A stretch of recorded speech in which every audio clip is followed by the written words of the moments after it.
perubahan, tegarkan hatimu.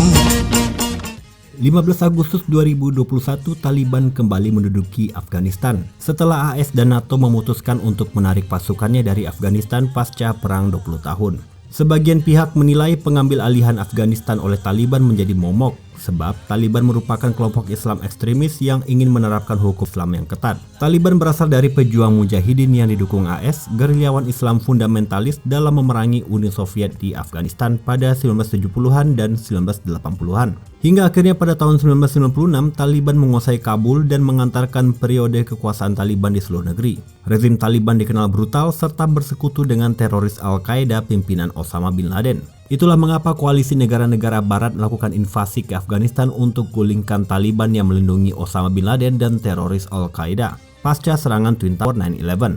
Al-Qaeda memiliki kelompok afiliasi di Indonesia yaitu Jemaah Islamiyah atau JI. Mendengar kabar Taliban kembali kuasai Afghanistan, kelompok JI di Indonesia disebut mengalami euforia. Tak hanya JI, kebangkitan Taliban juga mendapat dukungan dari Cina. Pemerintah Cina berharap Taliban merealisasikan janjinya untuk membangun pemerintahan Islam yang terbuka dan inklusif, serta bertanggung jawab memastikan keselamatan rakyat Afghanistan dan misi asing di negara tersebut. Kemudian Menlu Cina Wang Yi berharap Taliban Afghanistan tegas memerangi teroris termasuk ETIM, Gerakan Islam Turkistan Timur. Terlihat bahwa Cina berposisi pro-Taliban namun kontra terhadap ETIM, yang artinya Cina meminta Taliban memerangi gerakan kemerdekaan Turkistan Timur atau Uighur. Namun kebangkitan Taliban ditentang oleh Rusia. Pemerintah Rusia mengatakan tidak akan buru-buru mengakui Taliban sebagai penguasa baru Afghanistan. Enggannya Rusia mengakui Taliban menunjukkan bahwa Rusia tidak masalah jika ETIM merdeka. Lantas, bagaimana perbedaan pandangan Cina dan Rusia terhadap Taliban mempengaruhi paradigma terorisme secara global?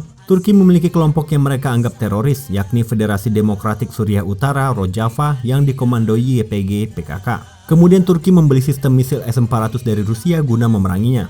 Namun tindakan tersebut direspon Jenewa Swiss dengan memberi suaka kepada pemerintahan Rojava. Rusia mendukung pemerintahan Assad di Suriah, sedangkan Turki berada di belakang masa kontra Assad. Karena itu gerakan kemerdekaan Suriah Utara Rojava yang bertentangan dengan Turki tentunya menguntungkan Rusia. Terlebih Suriah Utara akan membendung ISIS yang dilawan Rusia. Sementara dalam gejolak Afghanistan, Turki berencana memperkuat aliansi dengan Taliban. Dari sini terlihat geopolitik yang terjadi di kedua wilayah, Afghanistan dan Suriah. Pertama, Cina mendukung pemerintahan Taliban berlawanan dengan Rusia. Sementara Turki yang dekat dengan Cina dan dukung Taliban menandakan hubungan Turki dengan Rusia merenggang. Kedua, Rusia dan Turki mengambil keuntungan dari kebangkitan Taliban. Dan ketiga, posisi Cina pro-Taliban namun kontra Turkistan Timur. Posisi Rusia kontra Taliban namun pro-Turkistan Timur. Sementara Turki pro-Taliban, pro-Turkistan Timur dan tak ingin keduanya dicap teroris. Kemudian geopolitik Suriah.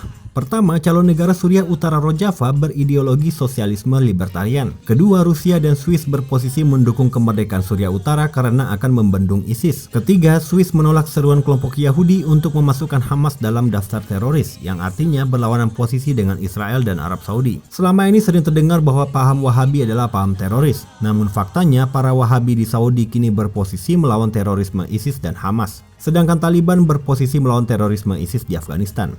Lalu, siapa yang teroris? Pendukung Wahabi atau anti-Wahabi? Sehingga bisa dibayangkan jika Taliban bukan lagi teroris di mata Cina, akankah para anti-Wahabi di Indonesia juga mengubah pandangannya? Bayangkan jika pemerintahan Taliban yang didukung Cina berhasil lepas dari status terorisme di kancah global, maka para anti-Wahabi justru menjadi pro-teroris karena Taliban juga melawan ISIS di Afghanistan. Namun jika Jenewa berhasil memulihkan status Hamas dan YPG PKK dari label teroris dan lebih mengakuinya sebagai gerakan separatis, maka gerakan kemerdekaan Palestina, Suriah Utara maupun ISIS menjadi separatis.